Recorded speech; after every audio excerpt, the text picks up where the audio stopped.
The editing market isn't saturated if you're not lazy. That's the title of today's video. There's too many editors out there is a very popular opinion right now, which is true only to some degree. True, there's a lot of editors, but 90% of them are just average. So yes, if you are planning to compete with average people at average prices with an average strategy, the market is saturated. But if you're planning to actually stand out and make real money doing this, you'll be fine. Okay, so brands, creators, and businesses need more video content than ever. Short form, long form ads, YouTube, the demand is exploding right now. Especially with like the whole TikTok thing. Now everybody wants vertical videos and stuff. Like it's crazy. The saturation is at the bottom. Thousands of editors are charging $50 fighting for the same scraps. Now that pool is saturated. The top is wide open. That's where me and like my students are in. So that's editors who position themselves properly, build a brand, and charge premium. And there's barely any competition up here.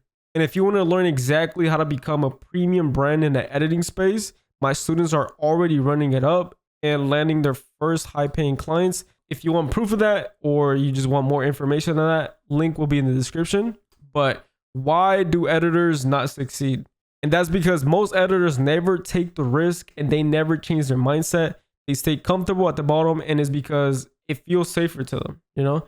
Especially, I feel like there's no like big creators actually like, I guess, saying the reality of it and telling people to build a brand and actually expand from just being a small editor, you know what I mean?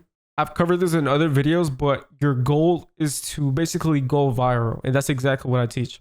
So for the people that are saying that there's too many editors out here, it's almost like saying the restaurant industry is saturated while there's a line around the block at a very good restaurant. So quality plus positioning always wins. It doesn't matter. Your job isn't to compete with every editor on the planet. Your job is to become the obvious choice for your specific lane. So stop using saturation as an excuse. Just get good, get visible, and get paid. If you want the actual method that I've developed for over 6+ years that allows me and my students to get $3,000 commissions consistently, apply to be my student through the link in the description. Thank you for watching.